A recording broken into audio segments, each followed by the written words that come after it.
In this video, what I want to discuss briefly is the concept or the reasoning behind using the BigQuery export that Google Analytics enables us to set up.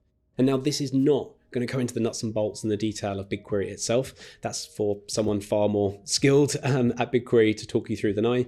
But what I want to focus on in this video is the reasons of why we would set up the BigQuery export, not necessarily how to use it. And there's two main reasons that I want to focus on of the reasons why to use the BigQuery, or at least set up the BigQuery export. The first one is around data retention.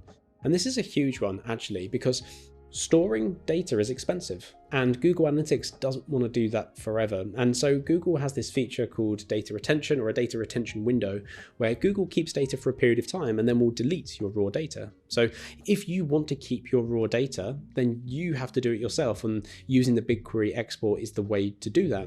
And so using BigQuery as a data store for kind of retaining your own data is its kind of first use case, at least from my perspective. And the way to check to see what your data retention is, I'll go into Google Analytics, and in the admin workspace, there is a data settings section.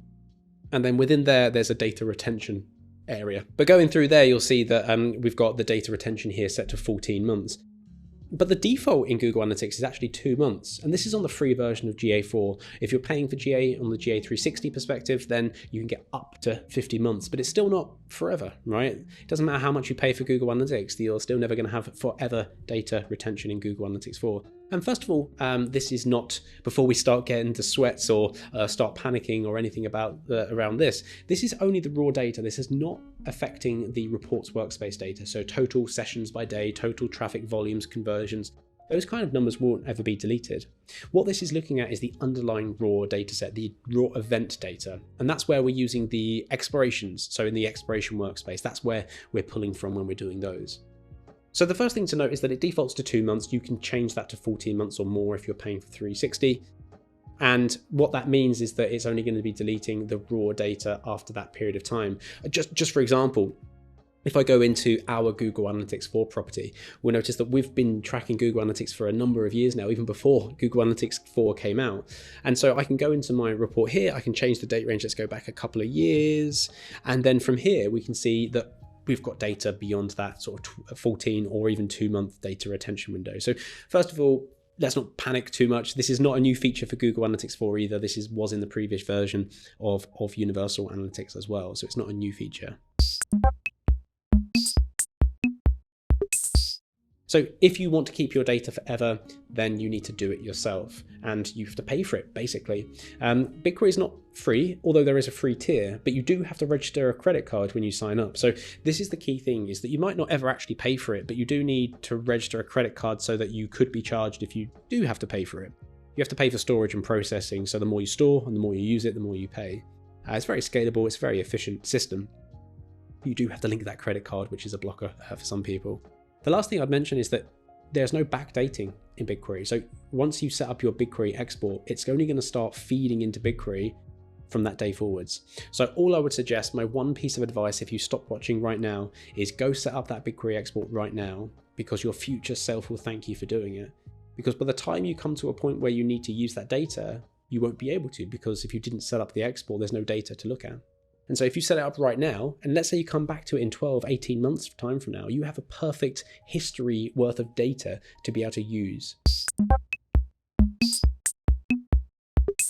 So that's the first one, is about data retention. Retain data, you have to do it yourself, and the way you do it is using the BigQuery export.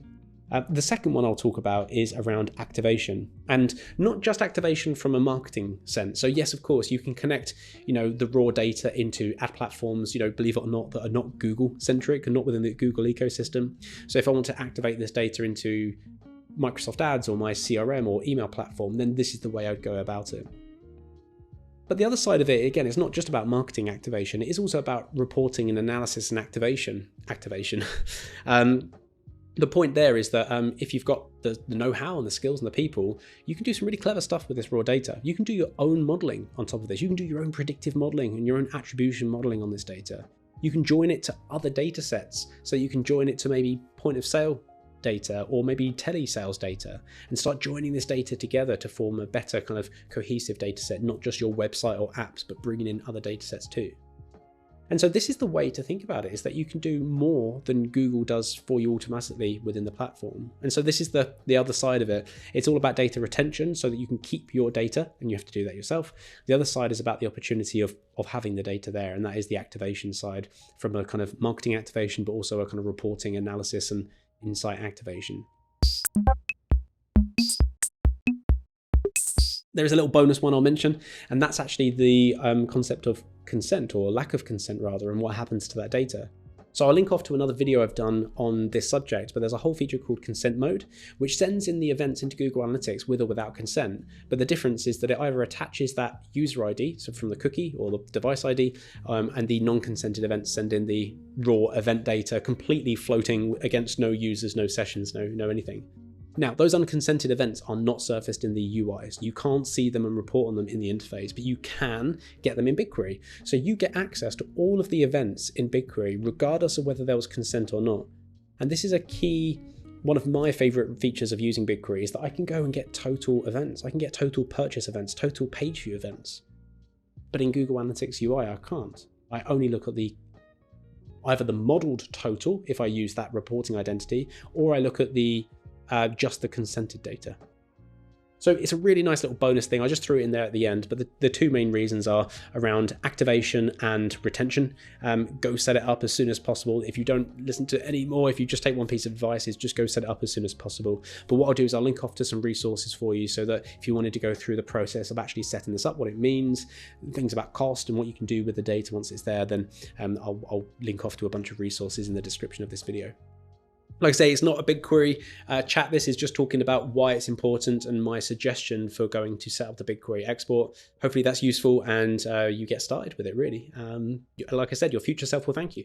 And I thank you for watching this video. So thanks for watching, and I'll see you in the next one.